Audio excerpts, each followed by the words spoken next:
The next time you board a flight, look at the person in seat 1A. You might see a tourist, a celebrity, or just someone who paid extra. But on Globalis Air Flight 100 from JFK, seat 1A held Serafina James, a CEO whose company was worth more than the entire airline. And when a self-important passenger and a weak-willed flight attendant tried to put her in her place, they made a fatal mistake. They didn't just insult a passenger. They insulted the woman who held their financial futures in the palm of her hand. What happened next wasn't just karma. It was a billion-dollar execution. The Globalis first-class lounge at JFK's Terminal 4 was an exercise in forced serenity. Soft jazz trickled from hidden speakers, mingling with the clinking of heavy glassware and the hushed, self-important murmurs of people who measured their lives in market quarters and flight miles. Serafina James sat apart from them all, in a high-backed alcove overlooking the tarmac. She was not just a CEO. She was the CEO.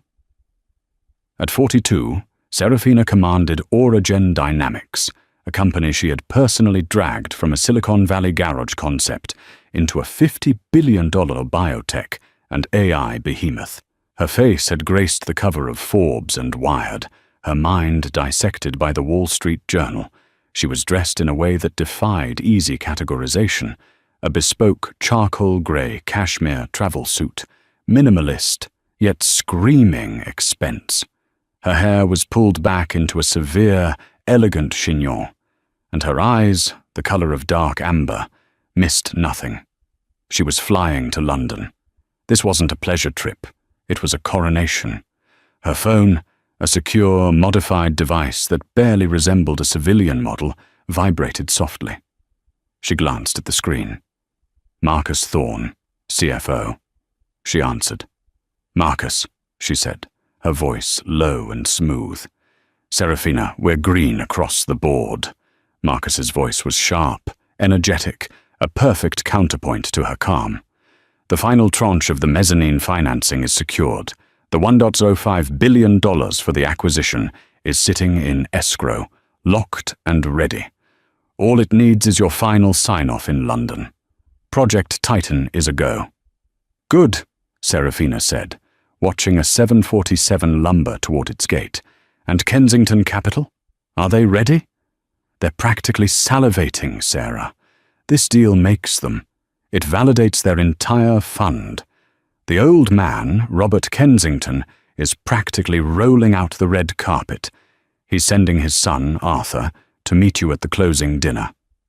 Just a formality. The lawyers have triple-checked every clause. A formality, Serafina mused. She didn't believe in formalities. She believed in data, in leverage, and in control. This merger was her masterstroke. Auragen would absorb Kensington's advanced logistics AI, giving her company an unassailable monopoly on next-generation pharmaceutical distribution. It was a $1.05 billion key to a $100 billion kingdom. Any jitters, boss? Marcus asked. Jitters are an inefficient use of adrenaline, Marcus. You know that. I'm just ready to get this done. I'll be wheels up in 30. See you in London. Safe flight, Serafina. Try to sleep. You've earned this. She hung up, a flicker of a smile touching her lips. Sleep. It was a nice idea. She closed her eyes for a moment, not to rest, but to visualize. She visualized the press conference, the handshake, the immediate 10-point jump in Auragen's stock. Airline. She visualized the new research wing the acquisition would fund. An attendant, obsequious and quiet, approached her. Ms. James, Flight 100 to London. Heathrow is now pre-boarding for first class. Serafina stood, the ambient noise of the lounge seeming to fade away as she gathered her slim leather briefcase. She was motion. She was purpose. She walked past the other passengers, a panther gliding through a flock of pigeons.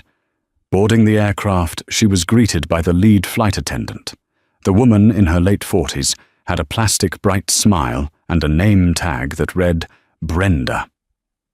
"Welcome aboard, Ms. James," Brenda said, her eyes flicking to the passenger manifest in her hand.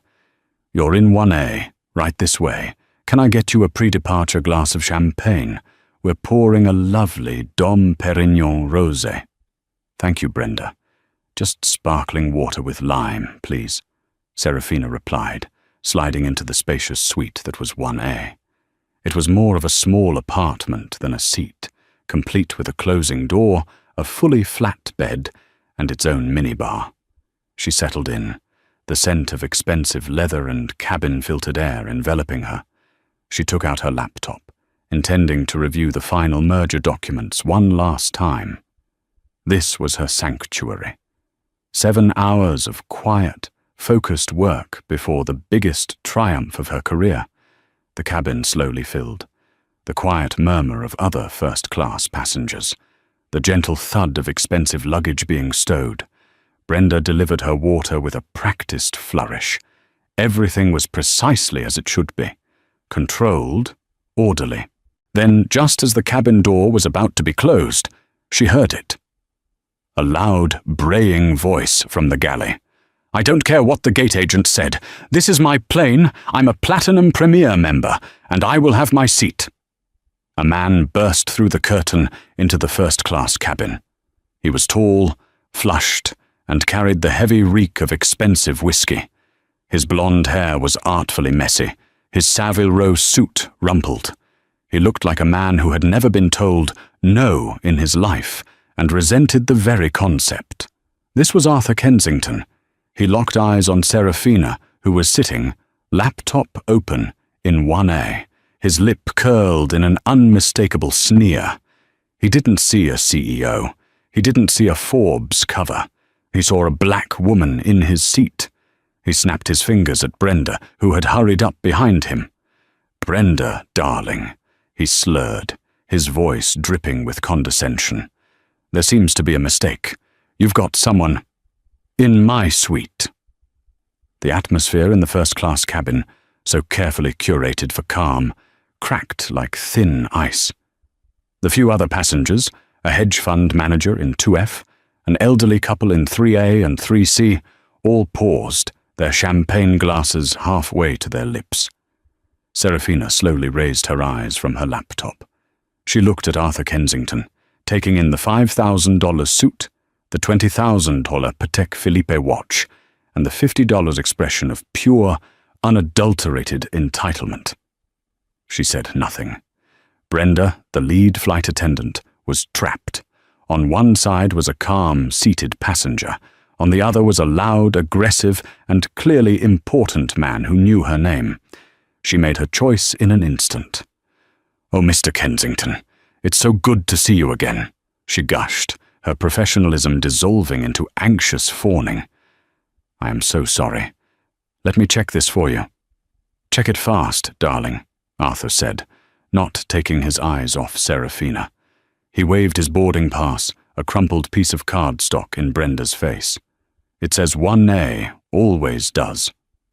Brenda bustled over, her plastic smile now strained. "Ma'am?" she said to Serafina, her tone already shifting.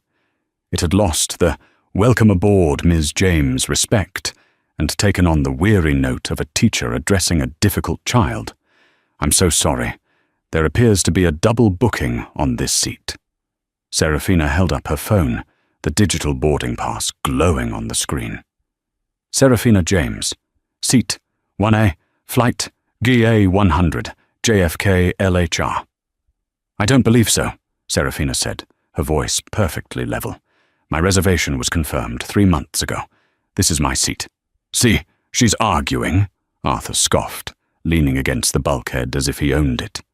He took a theatrical sniff. "This is ridiculous. Brenda, I have a very important meeting in London. I fly this route twice a month.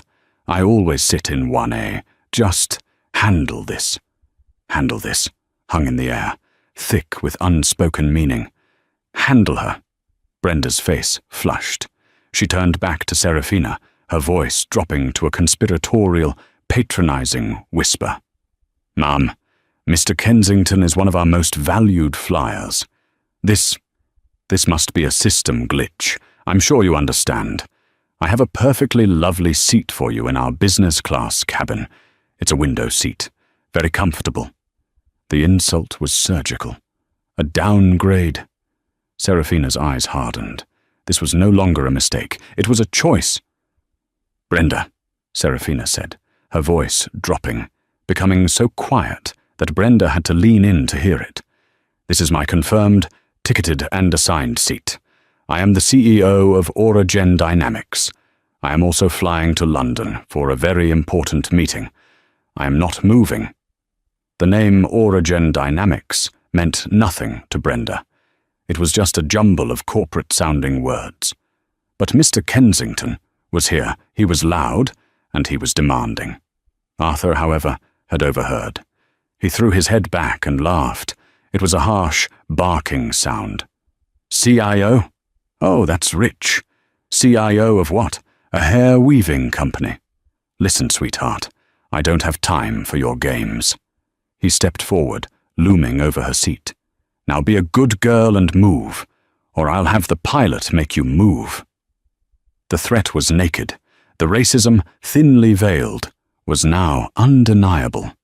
He wasn't just an arrogant passenger. He was a belligerent bully. "Sir, please," Brenda said, wringing her hands, shooting a desperate look at Serafina. "Ma'am, please don't make this a scene." "I am not making a scene," Serafina stated, her gaze locked on Arthur. "You are. And you." She shifted her gaze to Brenda, her eyes like chips of amber ice. "Are enabling him. Get your gate supervisor, now." "We don't have time for that," Arthur snapped. "The door is closing. Are you going to delay this entire flight because she," he gestured dismissively, "is having a tantrum? I'm flying to London to close a billion-dollar deal. This is unacceptable."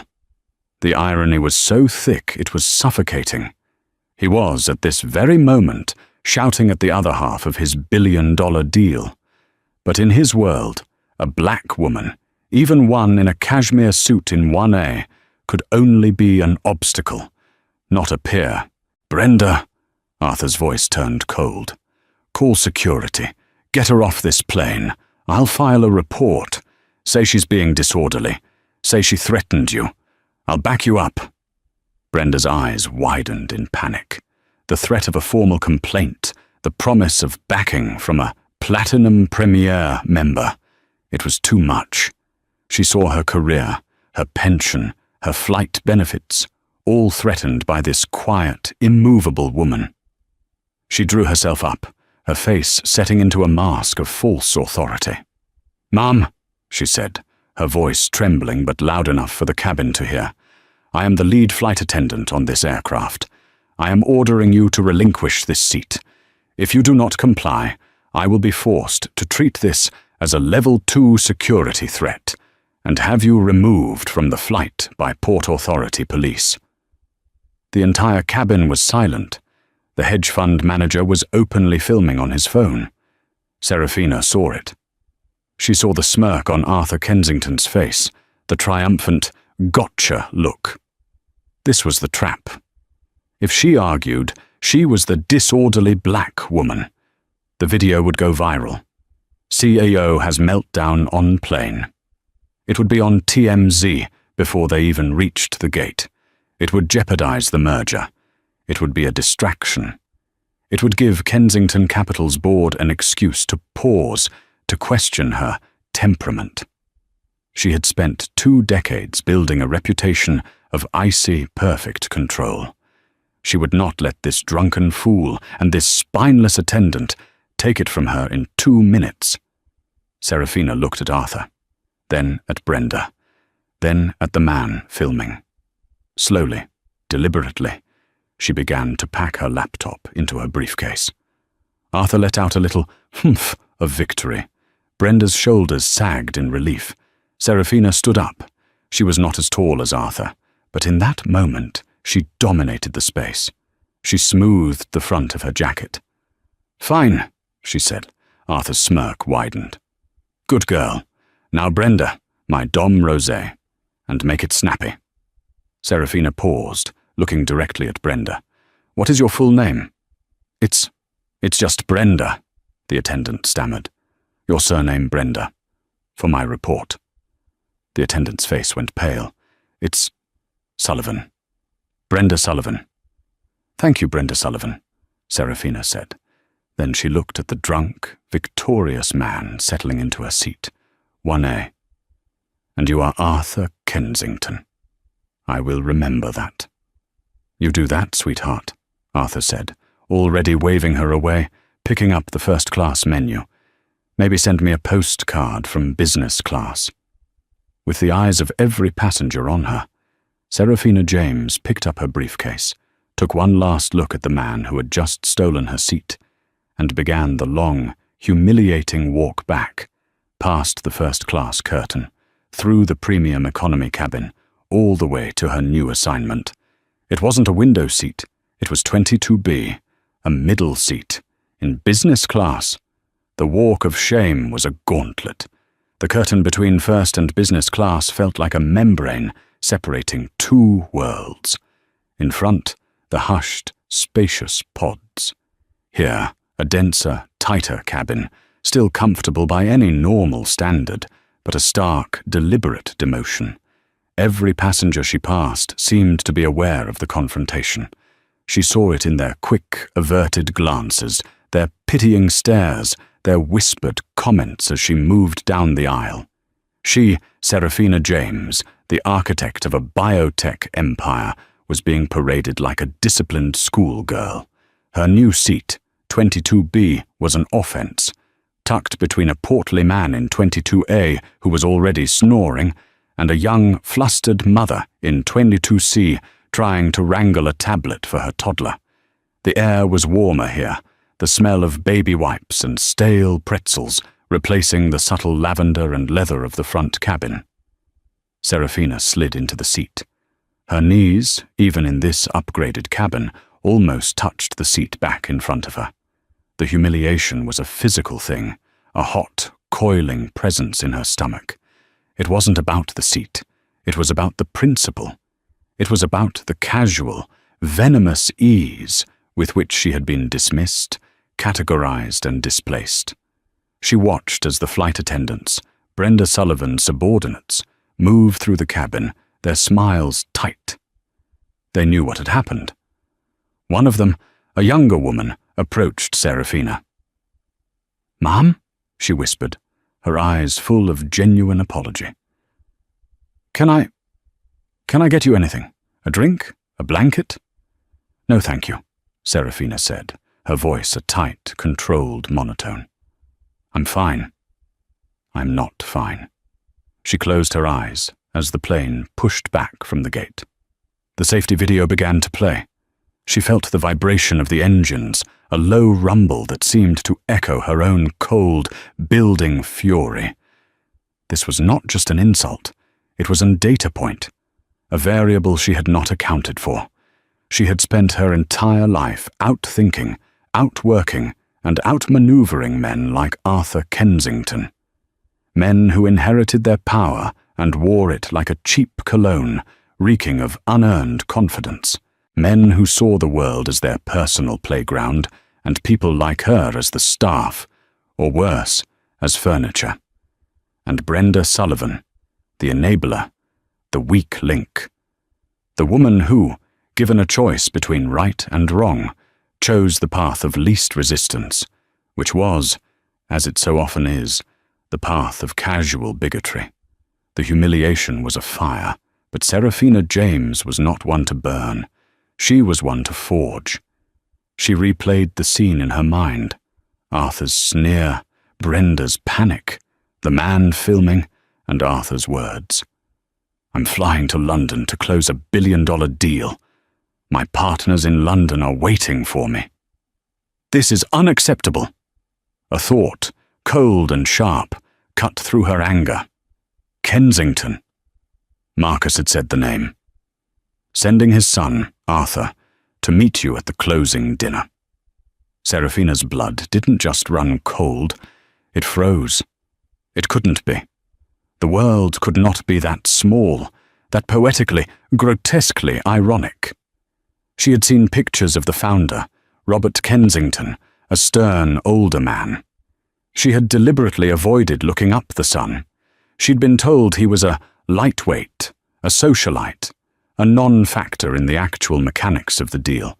He was just supposed to show up, smile for the cameras, and collect his inheritance. Arthur Kensington. Arthur Kensington. She pulled out her laptop. The man in 22A grunted as her elbow brushed him. She ignored him. Ladies and gentlemen, we are now able to activate our in-flight Wi-Fi. The captain's voice crackled over the PA. Serafina paid the exorbitant $40 fee for the premium connection without blinking.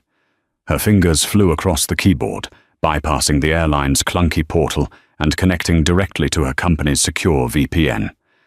She pulled up the Project Titan data room. Folder. Key personnel. Subfolder. Kensington Capital Partners. There he was. Arthur Kensington, Jr., EVP of Global Strategy. A glossy, smiling headshot. The same artfully messy hair. The same arrogant chin. The same man currently sitting in her seat, 1A, drinking her champagne. She sat back, the upholstery of the cramped seat crackling. He had no idea. He had just threatened, insulted, and forcibly removed the CEO of Origen Dynamics, the woman who was, at that very moment, in the process of wiring his family's company over $1 billion. He had called her sweetheart. He had told her to be a good girl. He thought he was flying to the biggest victory of his life. He had no idea he was sitting in a 1.5 billion bonus ticking time bomb. A slow, cold smile touched Serafina's lips. The humiliation evaporated, replaced by something else, something glacial. This was no longer a personal insult. This was a material, adverse change. Arthur Kensington wasn't just a racist bully. He was a liability. He was a catastrophic failure of judgment. He was a risk to her shareholders. And if he was the future leadership of the company she was about to acquire, then Project Titan was built on a foundation of sand. She heard, faintly, a burst of loud laughter from the first-class cabin. He was probably regaling Brenda with the story, their little victory. Serafina James opened a new window. It was a secure, end-to-end encrypted messaging app. Her fingers typed a single, simple message. To Marcus Thorne. Subject: Emergency, get online. Now. Project Titan is compromised. Marcus Thorne was a man who lived by the numbers. He was online in 45 seconds. The video call window popped up on Serafina's laptop, his face sharp and worried, even in the grainy in-flight bandwidth. Serafina, what's wrong? He said. No preamble. You're on the plane. Did you discover fraud? Is the SEC looking at them? What's compromised? The leadership, Serafina said. Her voice was perfectly calm, which Marcus knew, after 15 years of working with her, was far more dangerous than if she were screaming. The future of Kensington Capital is compromised. What are you talking about? Robert Kensington is stable. The board is solid. The tech is... Arthur Kensington is on this flight, Marcus. Marcus frowned. Okay. The formality. The playboy son. Is he drunk? Did he say something stupid? Serafina looked directly into the laptop's camera. The man beside her was snoring loudly, a rhythmic, wet sound that she tuned out completely. He's in my seat, she said. What? Like he's sitting next to... No, Marcus. He is in my seat. 1A, I am in 22B, a middle seat, in business class. Marcus's face went from confused to blank, his mind processing the data. What? Explain, now. Serafina recounted the entire incident. She spoke in the same dispassionate tone she used for quarterly earnings reports. She detailed Arthur's arrival, his exact words. CEO of a hair-weaving company. Be a good girl. And Brenda Sullivan's panicked, prejudiced compliance. She detailed the threat to call security, the man filming, and her walk of shame to the back of the plane. As she spoke, Marcus Thorne's face went through a remarkable transformation. The financial analyst disappeared, and the man who had stood by her since they were two 20-somethings with a bad idea and a rented server reappeared. His face turned a deep, furious red. That son of a... He bit off the curse, his knuckles white as he gripped his desk. He had no idea who you were? None, Serafina confirmed. To him, I was just a black woman who didn't belong. He's in 1A right now, drinking champagne, bragging to the flight attendant about the billion-dollar deal he's flying to London to close. Our deal, Marcus. A heavy silence filled the call. Marcus closed his eyes, took one deep, centering breath, and when he opened them, he was all business again. He was her CFO. He was her weapon. Okay, Marcus said, his voice now as cold as hers. So he's a racist, entitled pig. That's vile, but is it a material adverse change? Can we legally kill the deal over this? Think, Marcus, Serafina urged. This isn't just an insult. This is a data point. This man is the heir apparent. He's listed as EVP of Global Strategy. He is the future of the company we are about to weld to our own. And he just demonstrated, in the most public way possible, a catastrophic lack of judgment, an uncontrollable arrogance, and a level of bigoted liability that could sink us in 1,000 different lawsuits. She leaned closer to the screen.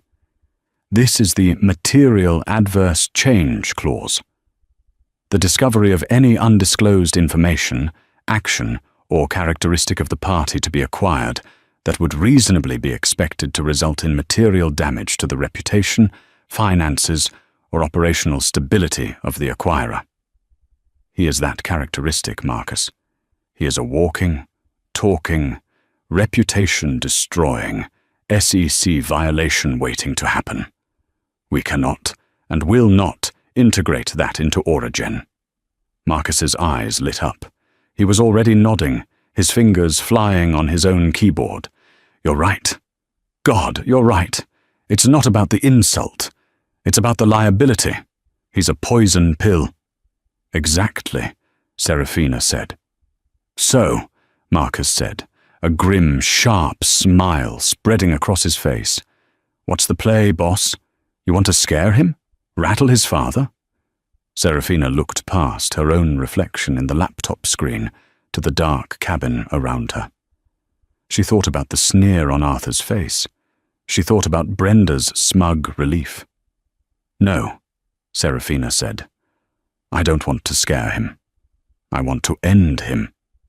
The twist wasn't just that he had insulted her.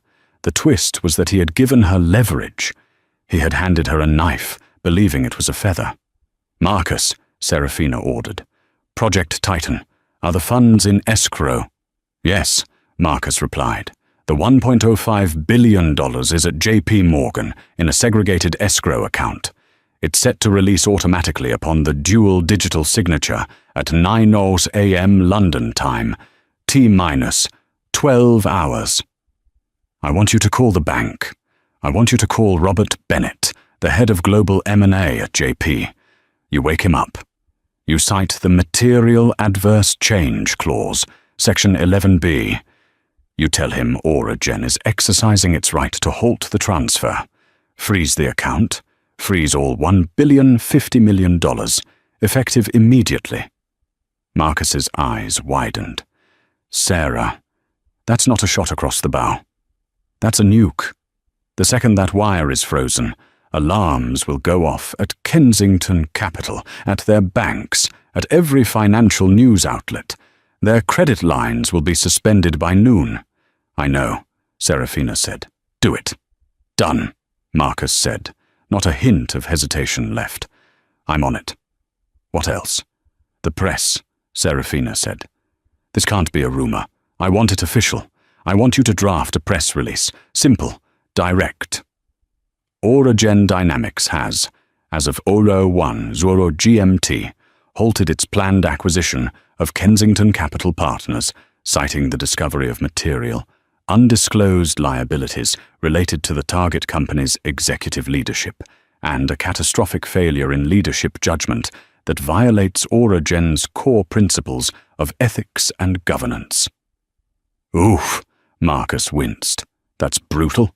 Catastrophic failure in leadership judgment. He'll never work in this hemisphere again. That's the point, Serafina said. Have it ready to go out at 7:00 a.m. London time, just before the market opens. I want Robert Kensington to see it at the same time the Financial Times does. I'll write it myself, Marcus said, his fingers already typing. God, Serafina, this is next level. We're not done, Serafina said. A new, colder thought had just occurred to her. This flight, Globalis Air. What about them? They're our corporate carrier, aren't they? Yes, Marcus said, pulling up another file. We have a $50 million annual contract with them, all our domestic and international executive travel. Why? Serafina's expression was grim. Brenda Sullivan, the lead flight attendant, was the one who enforced Arthur's demand. She threatened to have me arrested. She enabled this entire thing.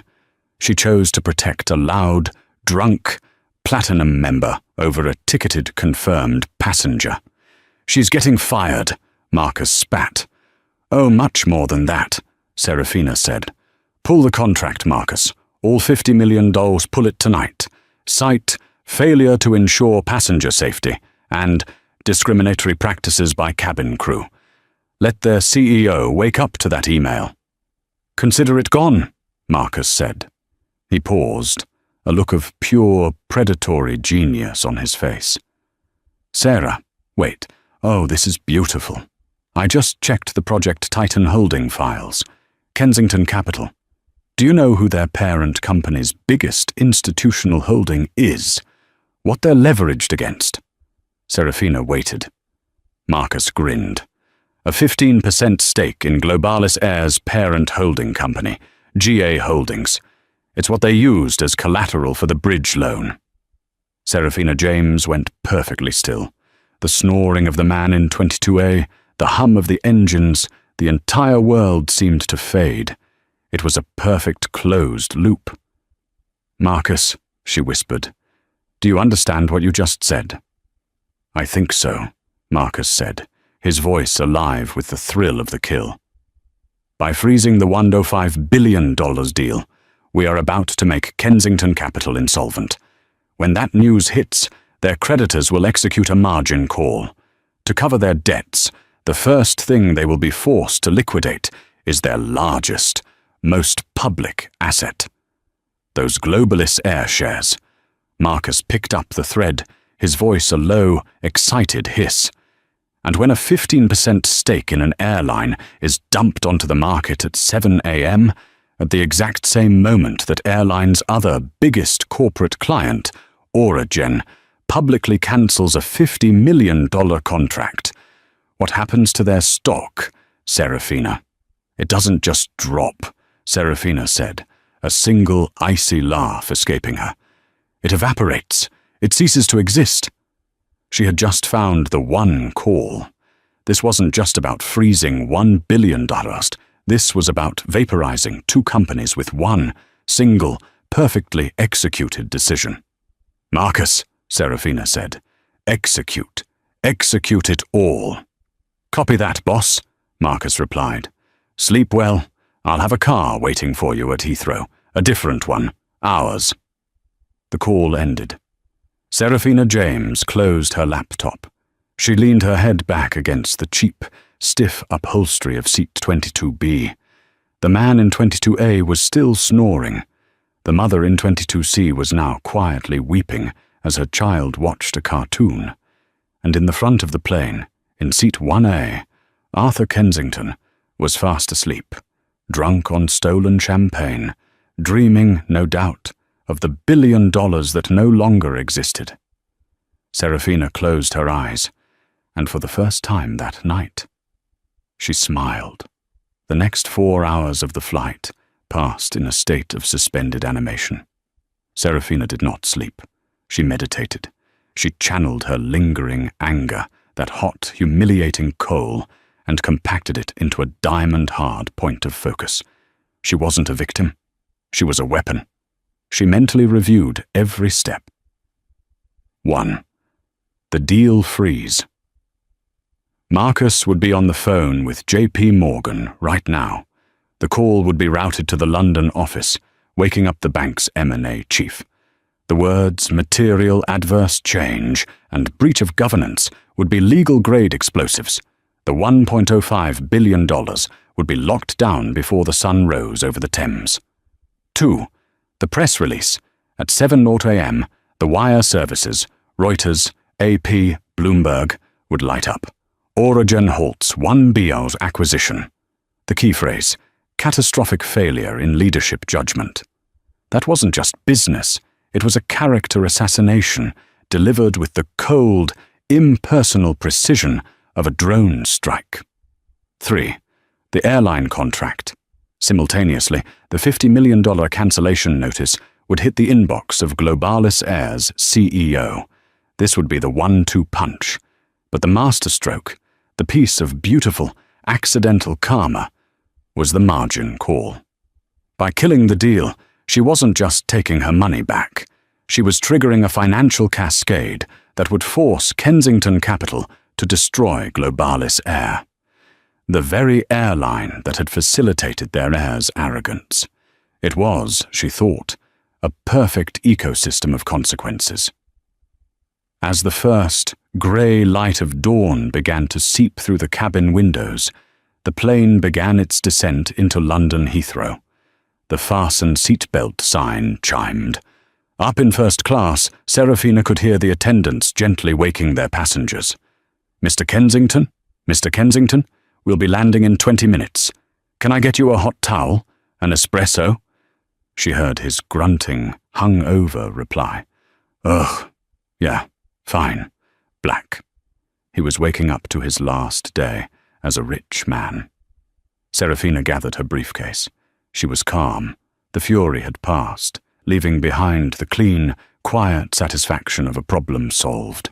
The passenger in 22A woke with a start, blinked at her, and then looked away, oblivious. The plane touched down at Heathrow with a gentle bump. It taxied for 15 long minutes, pulling into its gate at Terminal 5. The bing of the seatbelt sign was a starting pistol. Up front, Arthur Kensington was on his feet instantly. He was a man in a hurry, pushing to the front, grabbing his coat from Brenda. "Thank you, darling," he slurred, patting her arm. "You were a peach. I'll be sure to put in a good word for you." "Thank you, Mr. Kensington. Have a wonderful meeting." Brenda beamed, her relief palpable. Serafina did not move. She sat in 22B. She waited. The business class cabin slowly emptied. The economy passengers began to file past, shooting her curious looks. She waited until the entire plane was empty, save for the crew. Finally, she stood, smoothed her cashmere jacket, and walked to the front. Brenda Sullivan was in the galley, collecting champagne flutes, a little skip in her step. She saw Serafina and her face fell. "Oh," she said, "you're still here." "I am," Serafina said. She paused at the open aircraft door. "Brenda Sullivan, correct?" "Yes," Brenda said, her hand on her hip, her confidence returning. "Look, I'm sorry about the situation, but it's all sorted out. You really need to deplane." "It is all sorted out," Serafina agreed. She looked at the terminal beyond the jet bridge, and then her phone vibrated. It was 7:01 a.m. The press release was live. The contract was cancelled. The freeze was absolute. Right on cue, Arthur Kensington's voice, a high-pitched shriek of panic, echoed from the terminal.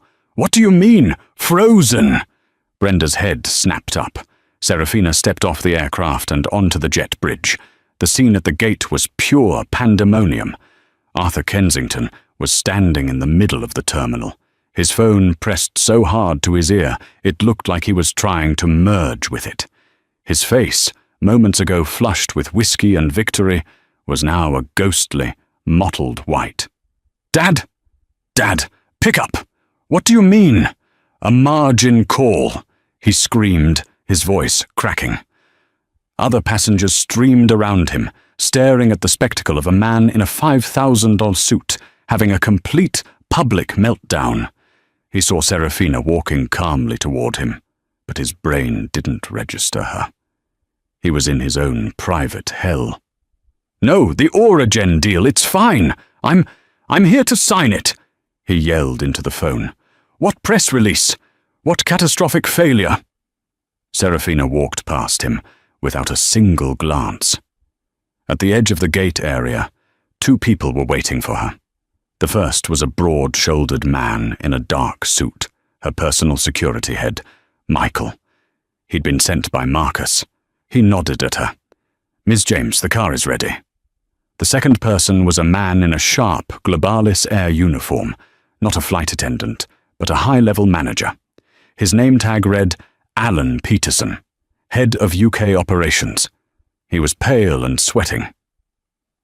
"Ms. James?" he said, his voice trembling. He was holding a tablet. He had clearly just read the 7 a.m. emails. "Ms. James, I'm Alan Peterson. There seems to be a terrible misunderstanding." "No, Mr. Peterson," Serafina said, pausing to look him in the eye. "I believe for the first time there is perfect understanding. You have my lawyer's contact information. He will be handling the termination of our $50 million contract. Excuse me." She began to walk away. "Wait, please!" Peterson scurried after her. The attendant, Brenda Sullivan, she is suspended, fired. We will issue a public apology. We can fix this." Serafina stopped. She looked back, not at Peterson, but at the jet bridge. Brenda Sullivan had just stepped out, her roller bag in hand.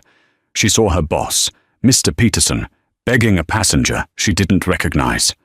"Alan," Brenda called out, confused. "What's going on? Is there a problem?" Alan Peterson turned, and the look on his face was murderous.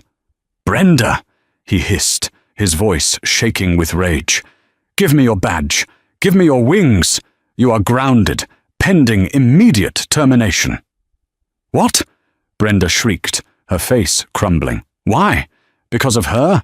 It was a simple seat mix-up. Mr. Kensington is a platinum member." "Mr. Kensington," Peterson roared, "is the reason we're about to lose $50 million in corporate contracts. Airline Dynamics. Does that name mean anything to you, you idiot?" Brenda just stared, her mouth open, the pieces not fitting.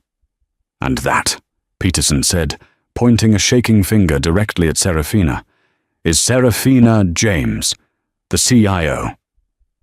Brenda Sullivan's entire world tilted. The color drained from her face. She looked at Serafina, who just stood there, impassive, watching.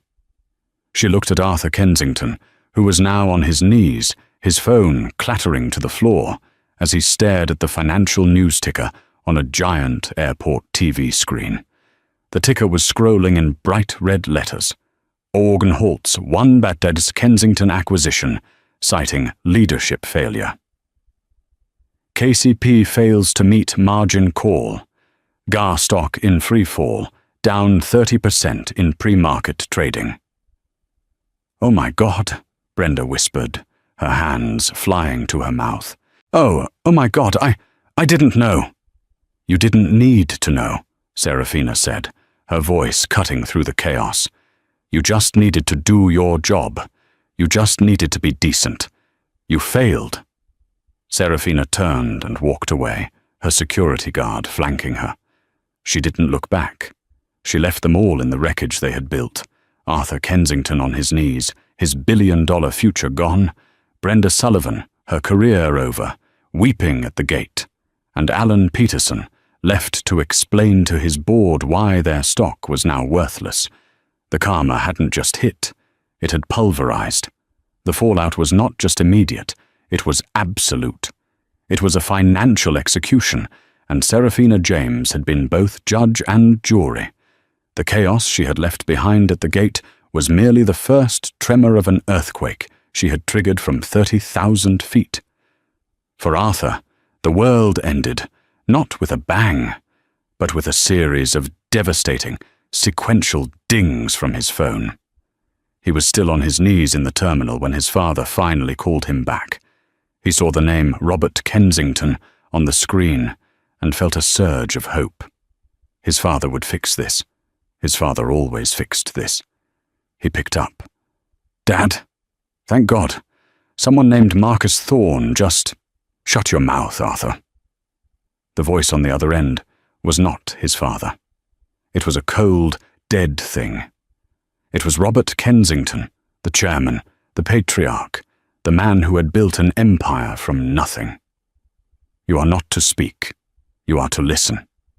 "But Dad, the deal, it's just a misunderstanding. This woman—" "The woman, you incurable." Robert bit off the word, his voice thick with a disgust Arthur had never heard directed at him. The woman was the deal. The woman was Serafina James.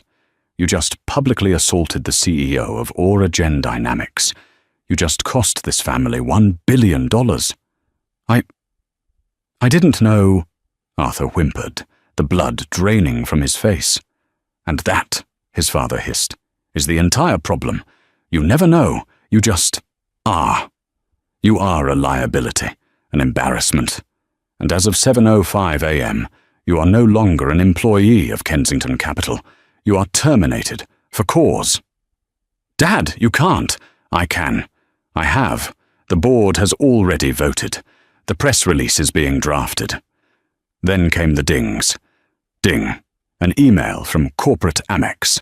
Card suspended. Ding. An email from the trustees of his fund. Access revoked pending review. Ding. An email from his corporate housing in London. Lease terminated. Eviction. Notice to follow. "Dad, wait. My card. I'm at Heathrow. How do I even get home?" "You are a grown man, Arthur. I suggest you figure it out. One more thing. Do not call this number again. You are no longer my son. You are just the man who lost it all." Goodbye. The line went dead.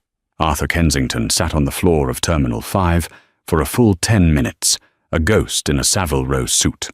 He tried to check into the Sofitel at the terminal. His personal credit card was declined. He called his friends, the ones he was supposed to meet for celebratory drinks at the Shard. They all went to voicemail. The news was already spreading through the financial elite, like fire in a paper mill. He was a pariah, a walking joke. The Financial Times headline the next day was merciless. "The billion-dollar seat, how Arthur Kensington's arrogance destroyed a dynasty." His family's company, Kensington Capital, didn't just fail, it imploded. The margin calls from their creditors were unmeetable. The company, leveraged to the hilt in anticipation of the $1.05 billion cash infusion, was insolvent by noon. They filed for Chapter 11 bankruptcy before Serafina had finished her first meeting in London. Arthur Kensington, the man who thought 1A was his birthright, was last seen trying to use his Patek Philippe watch to barter for a taxi ride.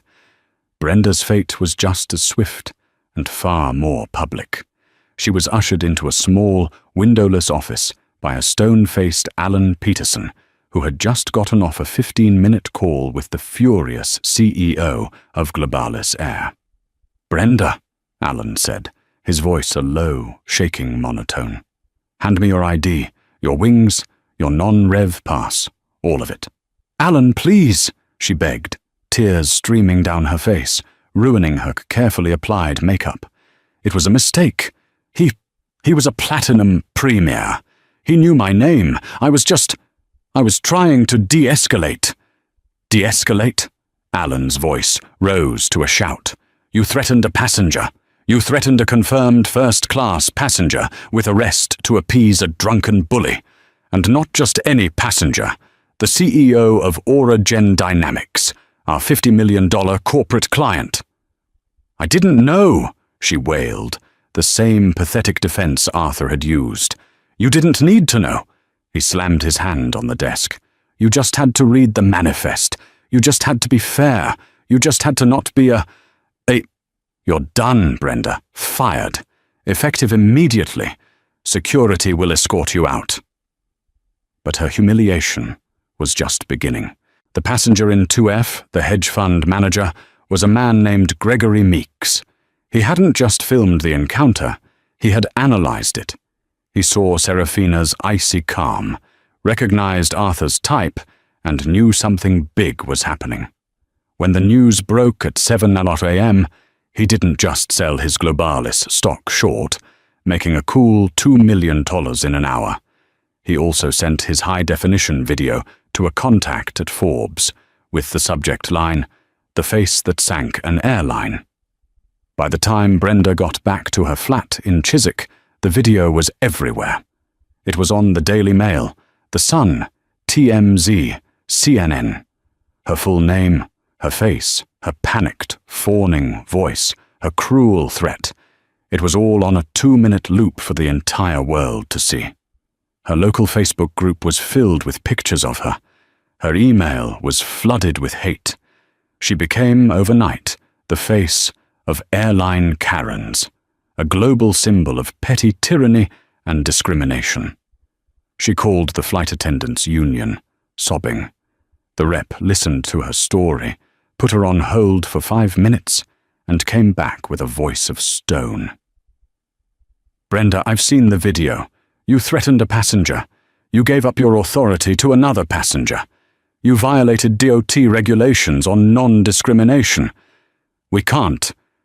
We will not be representing you in this. There's nothing to defend. Goodbye." Blacklisted, publicly shamed and unemployable in the only industry she had ever known, Brenda Sullivan, 48, lost her career, her pension, and her house. She had protected the wrong, valued flyer. For the airline, the reckoning was a corporate bloodbath. The emergency board meeting was called at 7:15 a.m. GMT. The CEO, James Harker, logged on to the call from his home gym, still in his workout gear, to see a screen full of furious, terrified faces. Their stock, GAH, was in absolute freefall. It had opened at $45. In the pre-market, it was already at $12. James, a board member from a massive private equity firm, snapped. "Explain to me, in simple terms, how you allowed one flight attendant to vaporize 70% of our market cap. Explain." "This is an isolated incident," Harker protested, sweat pouring down his face. "It's a personnel issue. We've terminated the employee. We're reaching out to Ms. James with a full apology." "Reaching out? Reaching out!" the board member shrieked. "She just cancelled a $50 million contract, James. And our other problem, Kensington Capital, is dumping their 15% stake to cover their own margin call. We are being hit from both sides. This isn't a PR crisis. It's an extinction-level event. Your culture allowed this. Your Platinum Premier program caused this.